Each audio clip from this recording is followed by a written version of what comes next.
Assalamualaikum warahmatullahi wabarakatuh. Perkenalkan, saya Rivaldo Putra Distira, NPM 413 dari kelas 47.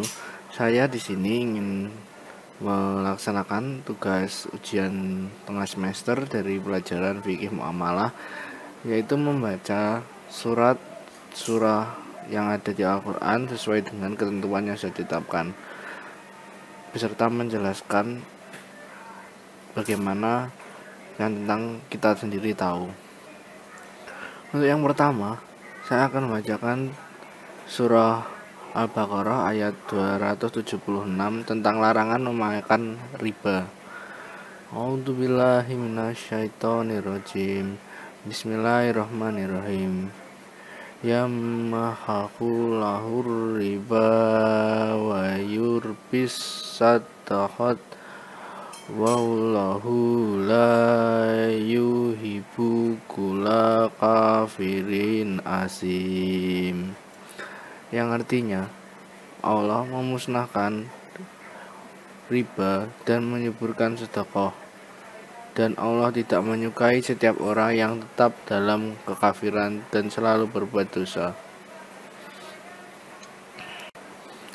Dari ayat tersebut, potongan ayat tersebut, kita dapat mengambil hikmah bahwa riba itu adalah hal yang sangat dibenci oleh Allah Subhanahu wa taala. Maka dari itu, Allah tidak meridhoi apapun yang berhubungan dengan riba, dan cara mencari rezeki di luar riba itu masih banyak, dan Allah sudah bersabda akan menyuburkan rezeki dari segala sisi di luar riba tersebut. Untuk selanjutnya, saya akan membacakan surah Al-Baqarah ayat 278 tentang perintah meninggalkan riba.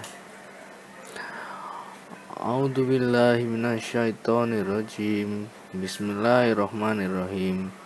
Ya ayyuhallazina amanu taqullaha wa zaru ma baqiya minar riba in kuntum mu'minin, yang artinya, hai orang-orang yang beriman, bertakwalah kepada Allah dan tinggalkanlah sisa riba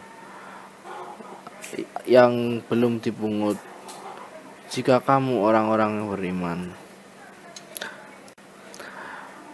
Untuk penalaran dari ayat tersebut, bisa disimpulkan bahwa jika seorang muslim yang sudah memasuki dunia riba, pekerjaan yang mengandung riba, jika mereka sudah mengetahui tentang kandungan riba tersebut yang dibenci oleh Allah Subhanahu wa taala, lebih baik untuk segera meninggalkan pekerjaan tersebut.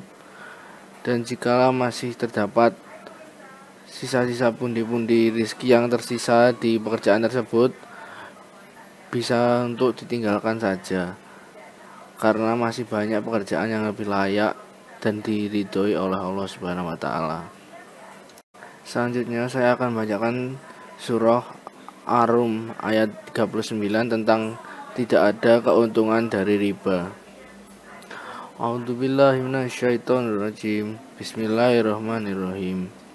Wa ma ataitum mir ribal liyarbuwa fi walin nasi fala yarbu indalah wa ma ataitum min zakatin rituduna wajhallahi faulaika humul mut'ifun,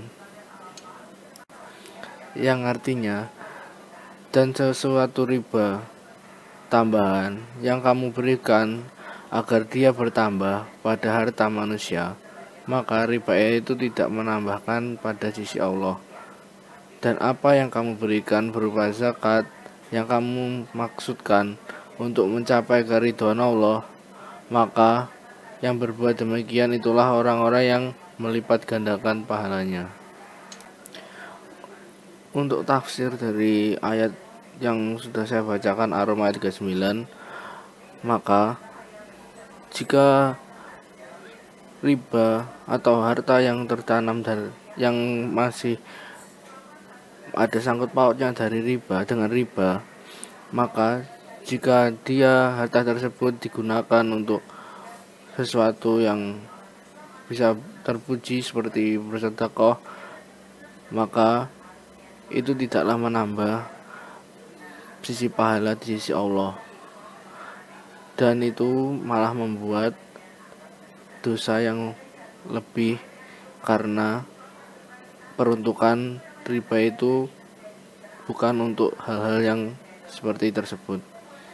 Tetapi jika harta rizki halal dengan keridhaan Allah yang jauh dari sangkut paut dengan riba, maka rizki itu jika dibuat untuk bersedekah, maka rizki tersebut akan barokah di sisi Allah dan akan membuat pahala, dan Allah bersabda akan melipat gandakan pahalanya jika dibuat untuk melakukan sedekah atas nama Allah.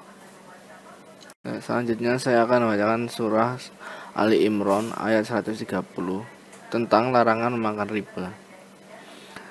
A'udzubillahi minasyaitonirrajim. Bismillahirrahmanirrahim.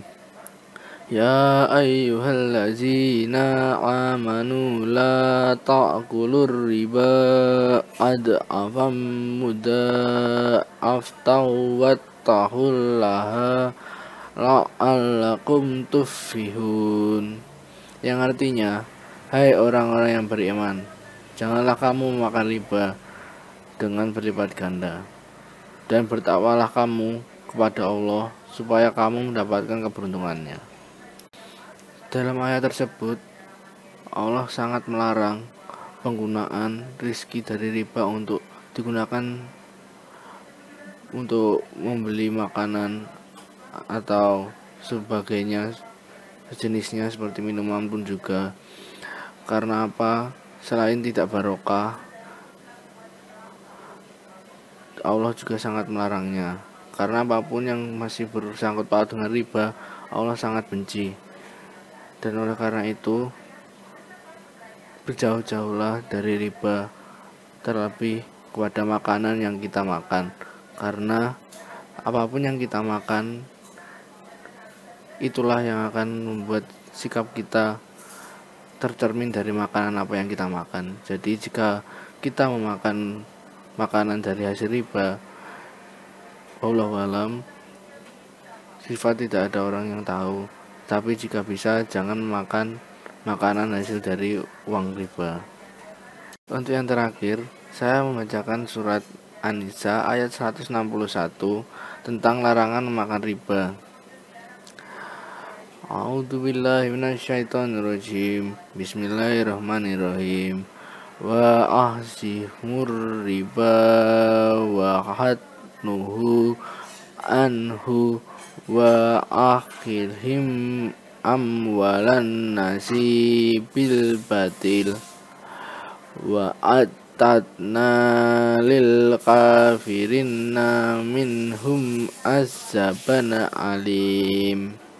Yang artinya, dan disebabkan mereka memakan riba, pada sesungguhnya mereka telah dilarang daripadanya, dan karena mereka memakan harta benda orang dengan jalan yang batil, kami telah menyediakan untuk orang-orang yang kafir di antara mereka itu siksa yang pedih.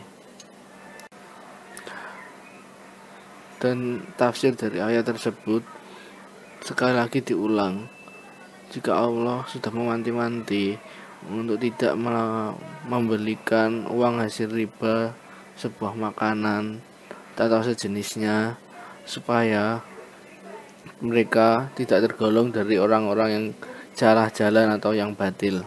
Karena sesungguhnya orang-orang kafir di antara mereka akan mendapat siksa yang pedih saat di hari pembalasan nanti. Di ayat tersebut, di ayat ini, Allah juga sudah mewanti-wanti dengan siksa yang pedih kepada orang-orang yang menggunakan hartanya hasil riba untuk membeli makanan dan sejenisnya. Ya, mungkin sekian yang bisa saya sampaikan mengenai tugas ujian tengah semester mata kuliah fikih muamalah tentang membaca surat tentang riba. Jika banyak kurang lebihnya saya mohon maaf. Sekian dari saya. Wassalamualaikum warahmatullahi wabarakatuh.